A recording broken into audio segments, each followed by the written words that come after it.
आगामी कार्यक्रम प्रायोजित किया है जॉयस मायर मिनिस्ट्रीज के मित्रों और सहयोगियों ने।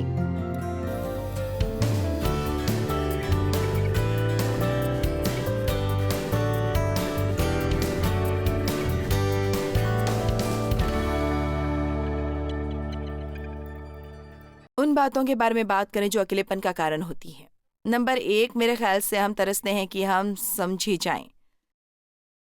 क्या आपको ऐसा महसूस नहीं होता कि कोई आपको समझे? वो आपकी ओर इस तरह से नहीं देखता जैसे आप चाहते हैं। यदि आप उनकी तरह ना हो, जब लोग मुझे अपनी तरह बनाना चाहते हैं तो मैं बने रहना नहीं चाहती। मैं आज़ाद होना चाहती हूँ कि मैं रहूं डेव, और मुझ में काफ़ी समय लगा, पर बहुत साल पहले मैंने इस पर काम किया। मेरे और डेव के विवाह के बारे में मेरी फेवरेट बात यह है कि हम एक दूसरे को पूरी आज़ादी दें जो हमें बने रहें। डेव को असल में साहसी पर्सनालिटी पसंद है। वो कहता है कि मेरे में वो पुराना जोश है, इसलिए मैंने तुमसे शादी की, और मुझे ये हकीकत बहुत पसंद है कि वो मुझे बने रहने देते हैं। क्या ये बढ़िया नहीं? यदि आप अपने जीवन में ये चाहते हैं तो सबसे उत्तम तरीका इसे पाने का यह है कि आप दूसरे के जीवन में इसे बोने लगें। तो ये कैसा रहेगा कि आप इसे शुरू करें घर जाकर और अपने जीवन में दूसरे के अंतर को पूरी तरह स्वीकार करें, ताकि एक बीज, हाँ खैर आप वैसे नहीं हैं बिल्कुल भी। ओके, मुझे प्रेरितों के काम अध्याय 7 पसंद है। वो वहां दोबारा नहीं जाऊंगी क्योंकि मेरे पास बहुत सी बातें हैं बात करने के लिए। जब वो बाहर गया अपने भाइयों की मदद करने के लिए, वो उसके विरुद्ध हो गए, और वो तुम्हारे ख्याल से तुम क्या कर रहे हो? और मेरे ख्याल से ये वचन 25 है, इसमें लिखा है कि वो ये उम्मीद कर रहा था कि वो समझे कि वो उनकी मदद करने की कोशिश कर रहा था, पर वो समझे नहीं। वो उनसे अपेक्षा करता था कि वो समझे कि परमेश्वर ने उसे बुलाया है, पर वे समझ नहीं पाए। मैंने अपेक्षा की थी कि मेरे सभी मित्र मेरे लिए खुश होंगे जब मुझे अपने जीवन में शिक्षा देने का बुलावा मिला, और मैं बस इतनी खुश थी, और जहां कहीं भी मैंने देखा मुझे अस्वीकृति मिली। तुम ऐसा नहीं कर सकती, तुमने कैसे ये सोच लिया कि तुम ये कर सकते हो? खैर, तुम एक औरत हो, ये सही है। और फिर मैंने परमेश्वर से कहा कि मैं एक औरत हूं। आप सोचते हैं कि मुझे पता नहीं, मैंने अपने मित्र गवा दिए। मुझसे कहा गया मैं अपना चर्च छोड़ दूं। मैंने उम्मीद की थी लोग मेरे लिए खुश होंगे, पर आप जानते हैं बहुत बार जब आपके जीवन में कुछ बड़ा होता है, हर कोई आपके लिए खुश नहीं होता। क्या ये बकवास नहीं है? इसमें कुछ भाग है ईर्ष्या का, इसमें कुछ भाग है न्याय और आलोचना का, पर हम अपना जीवन इसी में नहीं बिता सकते कि लोगों से उनकी अपेक्षा करें, और जो हमें चाहिए, हमें परमेश्वर के पास जाना होगा इसे पाने के लिए। जब तक आपका हृदय सही है और आपका परमेश्वर से मेल है, आपको इसकी बहुत ज्यादा चिंता करने की जरूरत नहीं कि दूसरे लोग आपको क्या समझते हैं। और एक बात जो हमें बहुत पसंद है यीशु के बारे में, और ये दर्ज है इब्रानियों अध्याय 4 में। हमारा एक महायाजक था जो हमें समझता था। प्रभु दया करे, एक व्यक्ति है जो मुझे समझता है, वो है यीशु। क्या ये शानदार नहीं है? वो मेरी सब छोटी छोटी सनक समझता है। और पता है, मैं सोचा करती थी कि मैं अजीब हूँ, और मैंने अपना पूरा जीवन अजीब महसूस करने में ही बिताया, जैसे कि ये दूसरे लोगों के साथ फिट नहीं होता। और अब मैंने ये पाया कि मैं अनोखी हूँ। आमीन। आप आज स्वयं के प्रेम में क्यों नहीं पड़ते? और पता है, मेरा ये मतलब नहीं है कि एक स्वार्थी तरीके से, पर मेरा मतलब यह है कि स्वयं से लड़ना बंद करें। और मैं ये नहीं, मैं वो नहीं, मुझे ये होना चाहिए, मुझे वो होना चाहिए। बस वही बने रहिए जो आप हैं। आप शायद वहां ना हो जहां होने की आपको जरूरत है, पर परमेश्वर का धन्यवाद कि आप वहां नहीं है जहां आप हुआ करते थे। आप ठीक ठाक है और आप अपनी राह पर जा रहे हैं। स्वयं को सेलिब्रेट करें। यीशु का परिवार भी उन्हें समझ नहीं पाया था। मुख्यतः उनके भाई उनके साथ जुड़ने में शर्म महसूस करते थे। वे कहते थे, खैर तुम यदि ये सब चीजें करते हुए घूमने वाले हो तो क्यों नहीं कुछ थोड़े चमत्कार करते। मेरा मतलब मेरे बिल्कुल करीबी परिवार ने तो समझा, पर डेव के परिवार ने नहीं, मेरा एक्सिस्टेंट फैमिली ने नहीं, किसी ने नहीं समझा। और क्या आप जानते हैं, मेरा मानना है कि सबसे बढ़कर नंबर एक जरिया जो शैतान इस्तेमाल करता है लोगों को अपने जीवन में परमेश्वर का बुलावा रोकने से, वो है नकारा जाना। कोई भी दर्द उससे बदतर नहीं जो नकार से होती है। हम बस तरसते हैं और बस चाहते हैं स्वीकृति।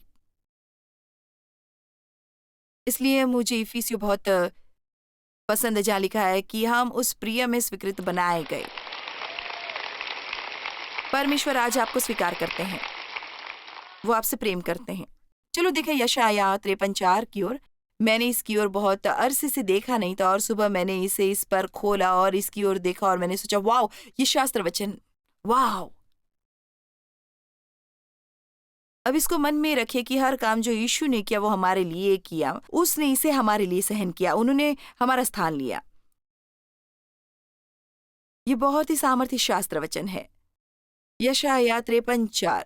वो तुच्छ जाना जाता और मनुष्य का त्याग हुआ था। वो दुखी पुरुष था, रोग से उसकी जान पहचान थी और लोग उससे मुंह फेर लेते थे। वो तुच्छ जाना गया और हमने उसका मूल्य न जाना या उसके प्रति हमारा कोई आदर था।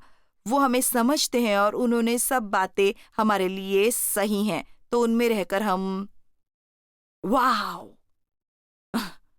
उन सब बातों से गुजर सकते थे और उनसे नष्ट नहीं हो सकते थे। क्या आपने मुझे सुना? ये जरूरी नहीं कि उन चीजों से हमें बचना पड़े, पर हकीकत ये है कि बाइबल में ये लिखा है कि जब मुझे नकारते हैं तो असल में वो मसीह को नकार रहे होते हैं, क्योंकि वही है जिन्होंने मुझे भेजा है। देखो, मुझे पता नहीं कि आपको ये पता है या नहीं, पर परमेश्वर सोचते हैं कि आप बहुत अच्छे मनुष्य हैं और उन्हें आपके साथ रहना बहुत पसंद आता है। वो आपका मुंह देखने से कभी तंग नहीं आते। आज इसके बारे में मुझे खुशी है। अब मैं आपसे बात करना चाहूंगी त्यागे जाने के बारे में। शब्द की परिभाषा है अकेलापन। मतलब आपको ये महसूस हो कि आप अकेले छोड़ दिए गए हैं, कि आपका कोई नहीं है। मैंने बहुत बार इस मीटिंग में कहा है कि हर बात की एक शुरुआत होती है, एक मध्य और एक अंत होता है। और आप जानते हैं शुरुआत बहुत उत्साहवर्धक होती है। यदि कोई अंत तक पहुंच पाता है तो ये एक बहुत एहसास होता है। अंत में अलमारी पूरी साफ कर दी गई। उफ, अंत में उससे बाहर आ गए। वाह, अंत में वो सारा वजन मैंने कम कर दिया जिसे कम करने की जरूरत थी। वाह, अंत में मेरे बच्चे ग्रेजुएट हो चुके हैं। प्रभु का धन्यवाद कि मैं बच्चे पाल पोष कर कायम रही। पर अब देखिए, हम में से ज्यादातर लोग अपने ज्यादातर समय मध्य में बिताते हैं बजाय किसी और स्थान के। और सारा मध्य का भाग खराब नहीं होता, पर कोई समय मध्य वाला भाग काफी गड़बड़ हो सकता है। आप में से कितने हैं जो मुझे समझते हैं? ऑलराइट, ये कुछ इस तरह है कि जब आप वैसा ना हो जैसा हुआ करते थे, आप वो नहीं है जो आप चाहते थे और आप कहीं दूसरी जगह हैं और आप श्योर नहीं है कि आप क्या होने वाले हैं, आप वापस नहीं जा सकते। और आप बस वापस गए हैं परमेश्वर के साथ और आधा समय आपको ऐसा महसूस होता है जैसे कि वो नाव के नीचे सो रहे हैं। चलिए, और फिर वो सभी लोग जो आप करते हैं उसका कुछ भी पसंद नहीं करते। हम सबको परमेश्वर की ओर से बुलावा मिला है अपने जीवन में कार्य करने के लिए। मेरा मतलब है परमेश्वर ने पहले से ही योजना बना दी है। तो परमेश्वर ने पहले से ही तय कर दिया है कि आपको अच्छा जीवन मिलना चाहिए। परमेश्वर ने पहले से ये फैसला कर दिया है और फिर अपने वचन में ये दिखाते हैं ये हमें कौन सा मार्ग लेना चाहिए। और फिर यदि आप उस मार्ग पर चलते हैं तो आप अपने जीवन में परमेश्वर की इच्छा पर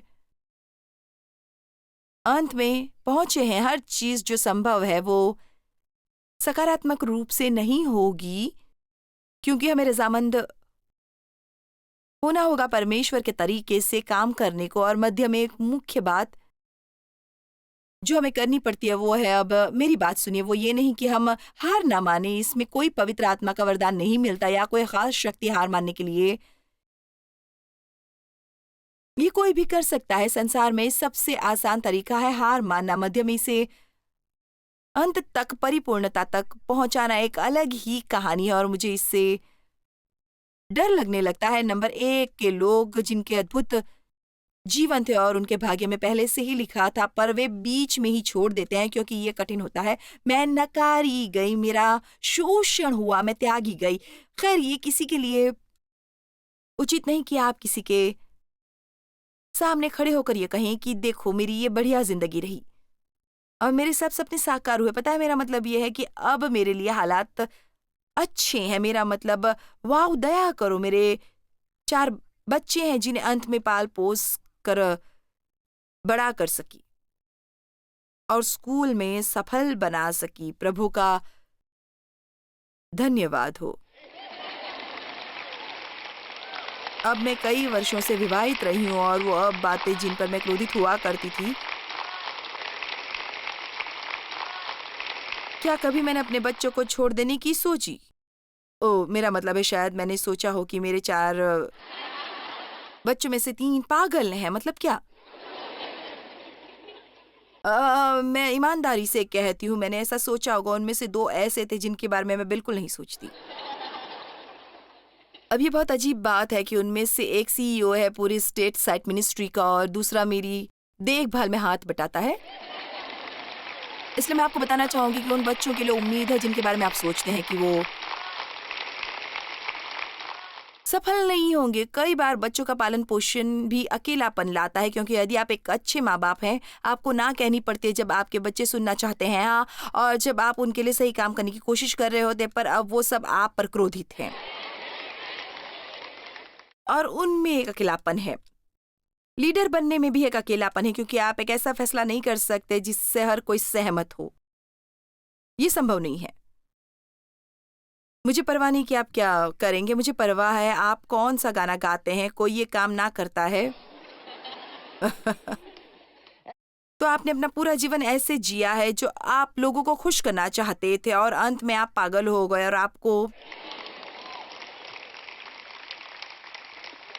अकेलापन महसूस हुआ। जी, परमेश्वर को प्रसन्न करने के लिए और अपने हृदय के पीछे चले। आप कभी तृप्त नहीं होंगे यदि आप बाकी हर किसी को खुश करने के लिए जिएंगे और आप इस प्रक्रिया में स्वयं को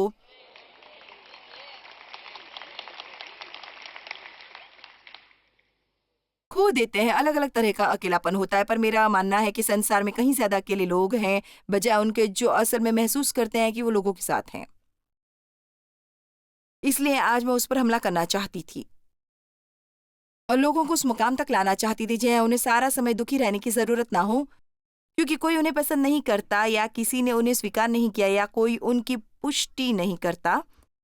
पता है, यीशु जब वे क्रूस पर थे, उन्हें महसूस हुआ कि वे अकेले छोड़ दिए गए हैं। हे मेरे परमेश्वर, तूने मुझे क्यों छोड़ दिया? अब हम जानते हैं कि परमेश्वर ने उन्हें बिल्कुल नहीं छोड़ा, ऐसे ही जैसे वो हमें कभी नहीं छोड़ते। और कई बार ऐसे समय होते जब परमेश्वर अपनी मौजूदगी हमसे छुपा लेते और भाई वो आनंददायी नहीं होता। और जब वो गतसमनी बाग में थे और गुजर रहे थे अपने जीवन की सबसे घोर कष्टदायी परीक्षा से, और वो लोग जिनके लिए अपनी जिंदगी उड़ेल दी थी, उन्हें परवाह भी नहीं थी कि 1 घंटा उनके साथ मिलकर प्रार्थना कर सके। यहूदा ने उन्हें दगा दिया, पतरस ने उनका इनकार किया, और आप जानते हैं क्या? यदि वे कामयाब हो सका तो हम भी हो सकते हैं। वो उन सब से गुजरे ताकि हम उनमें रहकर हम भी गुजर सके और दूसरी ओर विजेता के रूप में बाहर निकले। यीशु ने बहुत कुछ सहा, पर जरा इसके बारे में सोचिए कि आज वो कहाँ है। चलिए भी, वो अंत में कामयाब हुए। उन्होंने कहा पूरा हुआ। वाओ! यदि मेरे अंदर कुछ है जो परमेश्वर मेरे अंदर से बाहर निकाल सके, जो आपकी मदद करेगा अपने जीवन के उस मुकाम तक पहुंचने में जहां आप ये कह सकें मैं सफल हुआ, मुझे इससे बहुत गर्व महसूस होता है। और वो इसलिए कि हम दोनों ही बहुत अलग अलग है टेवोर में, और यह हमेशा आसान नहीं था। हम सफल रहे। आमीन, हम सफल रहे।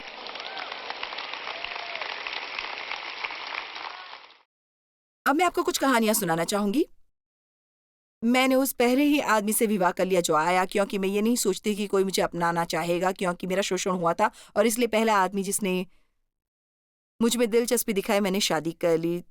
और मैं ऐसी थी कि मैंने कहा सब ठीक है, हालांकि अंदर ही अंदर मेरे हृदय में ये मालूम था कि ये सही ना था और ये कारगर नहीं होगा। अक्सर वो बुद्धिहीन बातें कर डालते हैं, पर मैं अकेली हूं।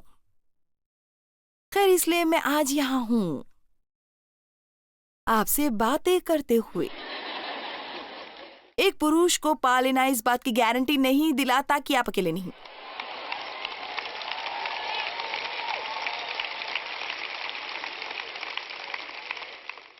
क्या कोई मुझे सुन रहा है? आप किसी से विवाह करके सोचते हैं कि आप खुश रहेंगे और आपको वो स्वयं के बारे में बहुत बढ़िया महसूस कराएंगे और वे हमेशा वहां उपलब्ध रहेंगे। और बात दरअसल यह है कि अंत में मुझे ये समझना पड़ा कि मैं डेव को अपनी खुशी के लिए जिम्मेदार नहीं ठहरा सकती। मेरी पूरी डील और आपकी भी हमारे और परमेश्वर के बीच है। परमेश्वर किसी और का अभिषेक नहीं करेंगे आपको वो सब देने के लिए जिसकी आपको जरूरत है। परमेश्वर कभी किसी व्यक्ति का अभिषेक नहीं करेंगे इस धरती पर कि वो सब कुछ बने जो आप चाहेंगे कि वो बने। कई बार वो जानबूझकर उन्हें आपको निराश करने देंगे, क्योंकि जब वे लोग हमारे लिए सहारा बन जाते हैं, परमेश्वर बहुत माहिर हैं।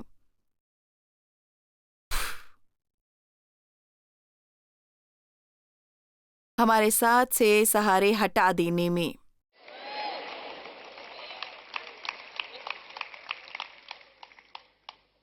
तो मैंने इस व्यक्ति से विवाह किया और वो हैंडसम था और वो एक चालबाज इंसान था और वो बस झूठा और आलसी तरह का आदमी था।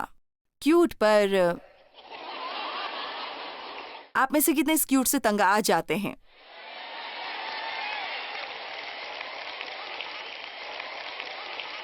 चलिए, हम इस पर तो सहमत हैं।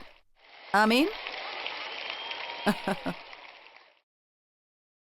यही बात पुरुषों के लिए है। कितने पुरुष फंस जाते हैं किसी खूबसूरती के झांसे में। ये नाइटमेयर बन जाता है। अब बेहतर है कि सीधी सादी औरत के साथ जिसके साथ परमेश्वर हो।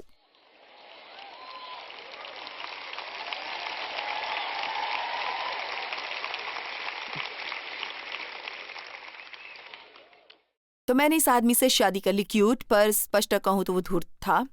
और हम न्यू मैक्सिको गए और हमने एक मोटल के कमरे में ठहरने का सोचा और वो हमेशा बाहर रहता और मैं रात भर आइसक्रीम खाती और 30 दिनों में मैंने 30 पाउंड वजन बढ़ाया, बस सिर्फ अकेलेपन के कारण। जब आप अकेले होते तो कंफर्ट फूड पर मत जाओ, सभी कंफर्ट के परमेश्वर के पास जाओ। चलिए भी कंफर्ट शॉपिंग मत करो, सभी कंफर्ट के परमेश्वर के पास जाओ। आमीन। मेरे ख्याल से इसे न्याय देने के लिए 4 घंटे इस पर बात करनी चाहिए। और करीब 2 हफ्ते के बाद वो बस एक रात घर नहीं आया और वो बस वहां मुझे छोड़कर चला गया। मैं 18 साल की थी। मेरे पास घर पहुंचने के लायक पैसा भी नहीं था। मुझे किसी को फोन करना पड़ा जिसे मैं जानती थी। उन्होंने मुझे बस टिकट के लिए $80 भेजे। मैं अपने माता पिता को मदद के लिए फोन नहीं कर सकती थी, क्योंकि मुझे पता था इसके कोई मायने नहीं है। यदि आपको उनसे कोई चीज चाहिए होती तो आपको उनके दाम चुकाने पड़ते। और फिर उसने मेरे साथ फिर वही किया, वो मुझे छोड़कर चला गया। आप कहेंगे यदि वो आपके साथ ऐसा करता था तो आप इतनी बेवकूफ क्यों थी? चलिए सिस्टर, मुझसे बात कीजिए। क्योंकि वो वापस आया। आई एम सो सॉरी, मैं तुमसे इतना प्यार करता हूँ, क्या तुम मुझे एक मौका और दोगी? आप नहीं जानते मैंने ये कितनी बार किया।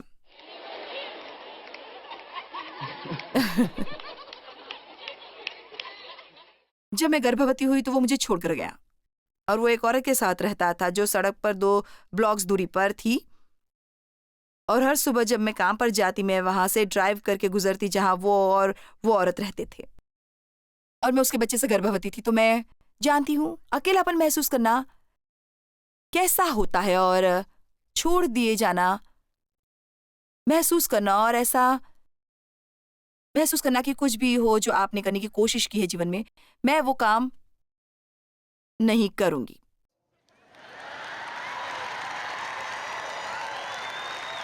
ये सचमुच संदेश है।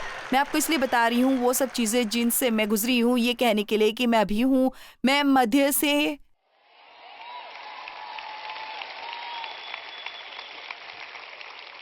यहाँ तक पहुँचने में सफल रही हूँ। जब मुझे मेरा बेटा हुआ और मैं हॉस्पिटल से बाहर आई, अब आप जानते हैं कि मेरा पति हॉस्पिटल में आया था और वो सचमुच इसे इनकार नहीं कर सकता था कि बच्चा उसका है, क्योंकि वो बच्चा बिल्कुल उसकी तरह था। खैर, मैं हॉस्पिटल से बाहर आई और ये छोटा सा बालक डेविड मेरे पास था, पर मेरे पास कहीं जाने को नहीं था, कोई घर नहीं था, मुझे पता नहीं था मैं क्या करने वाली हूं। तो सभी मंशाओं और मकसदों के बावजूद मैं ये कह सकती हूँ कि आधिकारिक तौर पर मैं बेघर थी कुछ समय के लिए, उस प्रेगनेंसी के अंत में, क्योंकि वो मेरे साथ नहीं रह रहा था। जब मुझे काम छोड़ना पड़ा, मेरे साथ मेरी देखभाल के लिए कोई नहीं था। मैं जानती हूँ कैसा लगता है छोड़ दिए जाने पर। मेरी हेयर ड्रेसर अपने घर ले गई और मैं उसके और उसकी माँ के साथ रही। मैं अकेली थी और ये बस मुझे विस्मय से मेरा मुंह खुला छोड़ देने पर मजबूर कर देता है कि परमेश्वर ने मेरे जीवन में ये सब क्या किया जो इतना बुरा था। चलिए, भी हर एक के लिए उम्मीद है। आप बीचों बीच छोड़ देने की हिम्मत ना करना। परमेश्वर के पास आपके लिए एक योजना है और नर्क में कोई ऐसा शैतान नहीं जो आपको इससे दूर रख सके यदि आप खुद हार न माने। आपको बस यही करना होगा कि कहो, मैं इससे गुजर रही हूं, मैं इसके नीचे नहीं जा रही, मैं इसे गुजर रही हूं। My my my. धन्यवाद। मैं बाइबल में विभिन्न लोगों के बारे में सोचती हूँ। यूसुफ, वो उस मध्य से गुजरने में सफल रहा और वो उस गड्ढे से महल तक पहुंच गया। मूसा, वो भी मध्य से गुजरा मिस्र से भागने के बाद, और फिर कल रात हमने पता लगाया कि अंत में उसे वापस जाना पड़ा और उसका सामना करना पड़ा जिससे वो भागा था, पर फिर उसने अपने जीवन पर परमेश्वर के बुलावे को पूरा किया और वो कह सकता था मैंने अपना कोर्स आनंद से पूरा किया। अब्राहम को अपना घर छोड़ना पड़ा और वो हर चीज जिससे वो वाकिफ था, क्योंकि परमेश्वर को लगा कि उन्होंने एक पुरुष को ढूंढ लिया है जिससे वो वाचा बांध सकते थे, पर शुरुआत में उसे अकेलेपन के दौर से गुजरना पड़ा। यदि परमेश्वर आपके जीवन में कुछ करना चाहते हैं, कई बार उन्हें आपको अलग करना पड़ता है। कई बार उन्हें आपको अलग करना पड़ता है बहुत से परमेश्वरहीन प्रभावों से, और आप सोचते हैं कि अकेलापन आपको मार डालेगा, पर मैं आपको बता सकती हूँ यदि आपके पास कोई और नहीं, आप परमेश्वर को और स्वयं को जानिए अच्छी तरह से।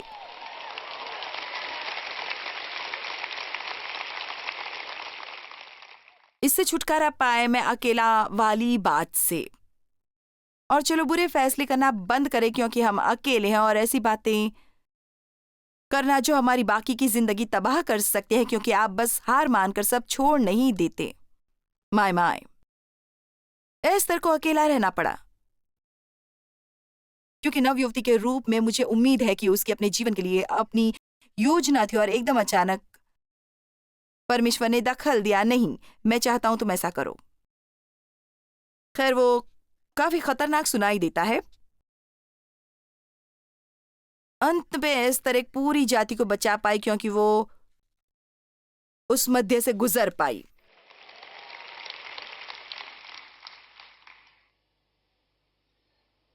सभी कंफर्ट के परमेश्वर।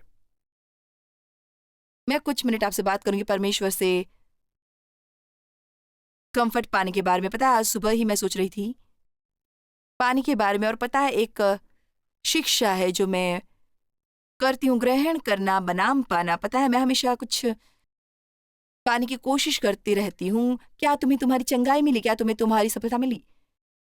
क्या तुम्हें उद्धार मिला? ये एक बिल्कुल अलग रवैया है। जिन्होंने भी उसे ग्रहण किया उसने परमेश्वर का पुत्र कहलाने का सामर्थ्य दिया।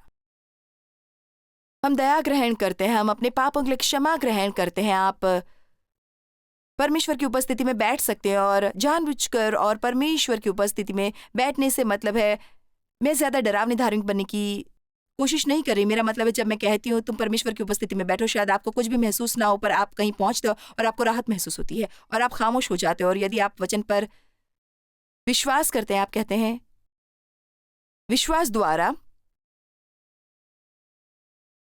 आज मैं आपकी राहत ग्रहण करती हूं और मैं दुखी हूं, मैं नकारी गई हूं, मैं छोड़ दी गई हूं, लोगों ने मुझे निराश किया है, पर आप मेरे साथ हैं। मैं आप में एक नया प्राणी हूं। मैं संतुलित रूप से स्वयं से भी प्रेम कर सकती हूं। मैं आपकी राहत प्राप्त करती हूं। सभी राहतों के परमेश्वर, मैं इसी समय ये ग्रहण कर रही हूं।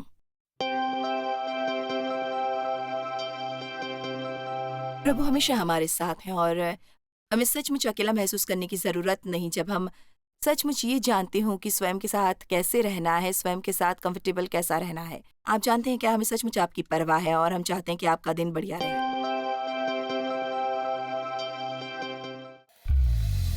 जॉयस मायर मिनिस्ट्रीज में आप हमारे लिए बहुत ही कीमती हैं, जितना कि आप जानते हैं। हम आपकी सराहना करते हैं और इस सेविकाई को दुनिया भर में संभव बनाने के लिए हम अपने दोस्तों और सहभागियों को धन्यवाद देते हैं। हम साथ मिलकर भूखों को खाना खिलाते हैं, गरीबों को कपड़े देते हैं और कई देशों में सुसमाचार बांटते हैं।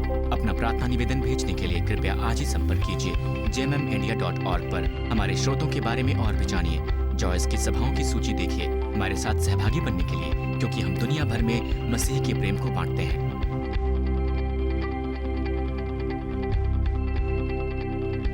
इसका खर्च उठाया है जॉयस मायर मिनिस्ट्रीज के मित्रों और सहयोगियों ने।